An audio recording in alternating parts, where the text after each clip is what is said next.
আটাইতকৈ সহজ পদ্ধতি হৈছে কুঁহিয়া খেতি। এই যে দেখিছে নহয় কুঁহিয়া, এই পাতবিলাক এইবিলাক গুচাই থাকিব লাগে আৰু এইবিলাক শাখা ডালবিলাক এৰুৱাই দিব লাগে। সচটো আনিলোঁ, হাল বালোঁ, হাল বাই ৰুই দিলোঁ, মাটি কৰি কিনি কুঁহিয়াডাল এনেকৈ পেলাই কিনি ৰুব লাগিব।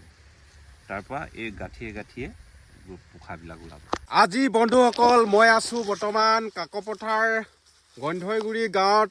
মই আজি এখন কুঁহিয়া বাৰীত আছোঁ। প্ৰায় 6 বিঘা মাটিত কুঁহিয়া খেতি কৰিছে এজন কৃষকে। ক'ৰ পৰা আনিছে বীজ, কুঁহিয়া খেতি কেনেকৈ কৰিব লাগে, কুঁহিয়া খেতিৰ কি কি নিয়ম আছে, সবিশেষখিনি জনাবৰ কাৰণে মই এই ভিডিঅ'টো প্ৰস্তুত কৰিছোঁ। আশা কৰিছোঁ আপোনালোকে যদিহে ভিডিঅ'টো চাই ভাল পায় তেতিয়াহ'লে আন 10জনে জানিব পৰাকৈ, চাব পৰাকৈ ভিডিঅ'টো শ্বেয়াৰ এটা কৰি দিব। কোৱাইদেউ প্ৰথমে আপোনাৰ পৰিচয়টো। নমস্কাৰ দেই, মোৰ নাম ৰঞ্জিত মৰাণ, মই গন্ধগুৰি হাঁহখাতি কাকপথাৰ। আপুনি কিমান মাটিত কুঁহিয়া খেতি কৰিছে? প্ৰায় 6 বিঘামান হ'ব। প্ৰায়। আৰু আপুনি কুঁহিয়াৰ বীজটো ক'ৰ পৰা আনিছিলে? মই গোলাঘাট ডিষ্ট্ৰিক্টৰ পৰা। গোলাঘাট ডিষ্ট্ৰিক্টৰ পৰা। আৰু আপুনি কোন জাতৰ কুঁহিয়া বৰ্তমান খেতি কৰিছে? 3টা জাতৰ আনিছিলোঁ। হয়। প্ৰায় জাতকেইটা মোৰ এতিয়া প্ৰায় মনত নাই, তথাপিতো উন্নত জাতৰে আনিছোঁ। হয়। এয়া দেখিছে আপোনালোকে তামোলৰ মাজে মাজে ধান, আৰু খুব ধুনীয়া হৈছে। ধান খেতি কৰিছে, এফালে তামোল খেতি কৰিছে, এফালে কুঁহিয়া খেতি কৰিছে, আৰু এফালে কিবা লগোৱা কথা ভাবিছে নেকি আপুনি? হয়, ৰবি শস্য লগাম। ৰবি শস্য, হয়। আৰু আপুনি ইমান ধুনীয়াকৈ খেতি কৰি আছে, কিমান দিন হ'ল আপোনাৰ খেতি কৰি থকা? প্ৰায় 5 বছৰ হ'ল। 5 বছৰ হ'ল আপুনি খেতিৰ লগত জড়িত হৈ থাকে। আপুনি চৰকাৰৰ ফালৰ পৰা কিবা সা সুবিধা পাইছে নেকি? আচলতে এনেকুৱা কথা অনুপ, চৰকাৰৰ পৰা কিবা এটা পাম বুলি এজন প্ৰকৃত কৃষকে ৰৈ নাথাকে। নিজৰ কষ্ট উপাৰ্জিত ধনেৰে মানে খেতি কৰিলে মানে যিকোনো ফলপ্ৰসূ হ'বই।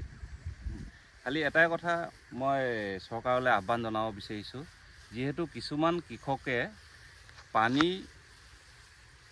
এই যিবিলাক মানে সুবিধা, বৰিঙৰ পানী পাম্পৰ যি সুবিধা, সেই সুবিধাকণ যদি পায় এজন কৃষকে, সেই খেতি যিকোনো খেতি কৰিবলৈ বা আৰু যিবিলাক পাৱাৰ টিলাৰ হওক, ডাঙৰ ট্ৰেক্টৰে হওক, এইবিলাক যদি সুবিধা পায়, প্ৰকৃত কৃষকবিলাকে আৰু পায়, তেওঁলোকে আৰু মানে অধিক উৎপাদন কৰিবলৈ, যিকোনো খেতিত উৎপাদন কৰিবলৈ সক্ষম হ'ব। ই এনেই সাৰটো টানি থাকে। কুঁহিয়া খেতিৰ মাজত কি কৰিছে কোৱাইদেউ?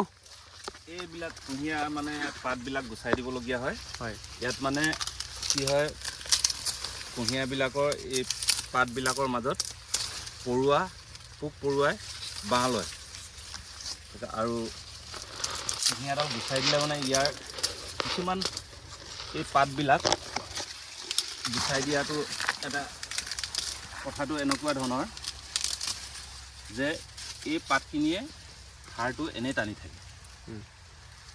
আৰু এইফালে আপোনালোকে দেখিছে এজোপা কুঁহিয়াৰ পৰা প্ৰায় 10-12 জোপা কুঁহিয়া দেখিব পাইছোঁ। খুব ধুনীয়া হৈছে কুঁহিয়া, আৰু একেবাৰে সহজ খেতিটোৱে হৈছে কুঁহিয়া খেতি বুলি আমি জানিব পাৰোঁ। আপোনালোকে ভিডিঅ'টো চাই আজি কেনে পালে জনাব, আৰু লগতে কুঁহিয়া খেতিৰ বিষয়ে যদিহে আপোনালোকে সবিশেষ জানিব বিচাৰে তেতিয়াহ'লে মই ককাইদেউ ফোন নাম্বাৰটো স্ক্ৰীণত দি দিছোঁ, আপোনালোকে যোগাযোগ কৰি জানিব পাৰে। অন্য এটা ভিডিঅ'ত সকলোকে পুনৰ লগ পাম। আৰু আপোনালোকে যদিহে মোৰ ভিডিঅ'সমূহ চাই থাকে, যদিহে চাই ভাল লাগে, যদিহে মোৰ পেজখন আজিলৈকে ফ'ল' নাই কৰা, তেতিয়াহ'লে মোৰ অনুপ কাকপথাৰ লিখা ওচৰতে ফ'ল' বুলি লিখা আছে, তাত আপোনালোকে চুই দিলে মোৰ পেজখন ফ'ল' হৈ